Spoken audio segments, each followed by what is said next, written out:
great crowd, what's left of this. That's okay though. I guarantee you one thing, you are never gonna forget Papi Don the comedian tonight, for one reason. And that is the first two comedians mentioned Lori Lightfoot. And I had the same experience when I walked in the door. And as I was coming up to her, I says, oh my God, is that Mayor Lori Lightfoot up there? She had the big eyes, the goofy looking hair, tacky outfit with a tie. As I got closer, I looked at the display's case, it was Beetlejuice. So every time you come to see the Beetlejuice display, remember Papi Don. COVID took a real toll. The last time I was on stage, it was February 2020, did a club down in Florida, and when I flew back, everything just shut down. It was a scary moment in life. But one thing that did go through was the election, as crazy as it was.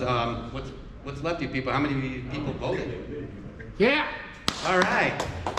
Me and my son usually bond every election year, and we go vote, and then we go to a bar, and we drink some Jacks and Cokes and talk about life. This year, 2020, we did something different.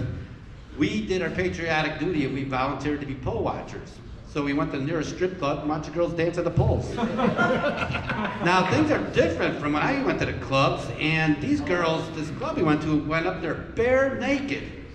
And I said, oh, they don't even strip, they just go up there totally raw. And the new thing is, they bend over at the audience and shake their ass 100 miles an hour while guys throw money on the thing. You know what some of these women do with their assholes? They can stay home and watch the fucking kids. My son and I get together once in a while when he comes up to Chicago, and he quit drinking, and I'm proud of him and stuff. And I told him when I'm going in my life, after divorce, got a new girlfriend, I'm renovating the motorhome, and that I would like to gift that to him after 2 years of traveling, but I don't want him to sell it or anything. I want him and his wife to use it, and it's conditional. I told him it's sentimental. I lost my virginity in that motorhome. And he looked at me and he says, Dad, how's it even possible? I'm your son, you have 2 daughters from my mom. And I says, well, son, my new girlfriend has a strap-on dildo collection in her closet you wouldn't believe. He looked at me with a frown face. He goes, Dad, I don't want to hear about your personal life. That's disgusting. And I says, well, how's your life after being 10 years of being married? And he goes, oh, it's okay. We get along fine, but there's days we piss each other off. And I says, well, let me share something that my father shared with me. And I'll pass it on to you. It's better to be pissed on than to be pissed off. He goes, Dad, I get you, but you said it wrong. You meant better be pissed off than pissed on. He says, no, son. Grandma and Grandpa are some kinky shit. I'll leave you with this because I changed my script tonight, but the big thing is, and I want to give it up to them, that the transgender community really pushed their way and really made a life for themselves.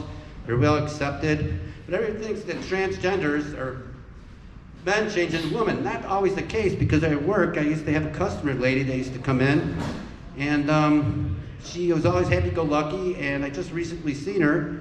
And I says, how you doing? She contacted me, and she wasn't looking so good. And I says, how you been? She goes, not so good. And I says, well, what's the matter? And she goes, my parents, I told them that I was going to transition into a man and didn't take it so well. And I says, well, hey, those are your parents. Give them some time. They will always love you. They'll accept it. She goes, yeah, you're probably right. And then she said that she lost some of her friends. I says, do you still have friends left? She goes, yeah. I said, well, now you know who your friends are and who aren't. And then she goes, I'm also being bullied. And I said, being bullied? Oh, don't tolerate being bullied. You gotta fight back. You gotta let them know who you are. I says, as a matter of fact, there's a perfect opportunity for you to learn to stand up and be a man. Thank you, good night, Comedy Shrink.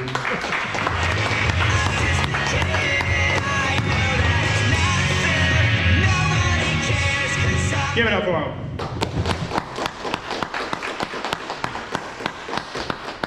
All right, coming up next, we have Wiener.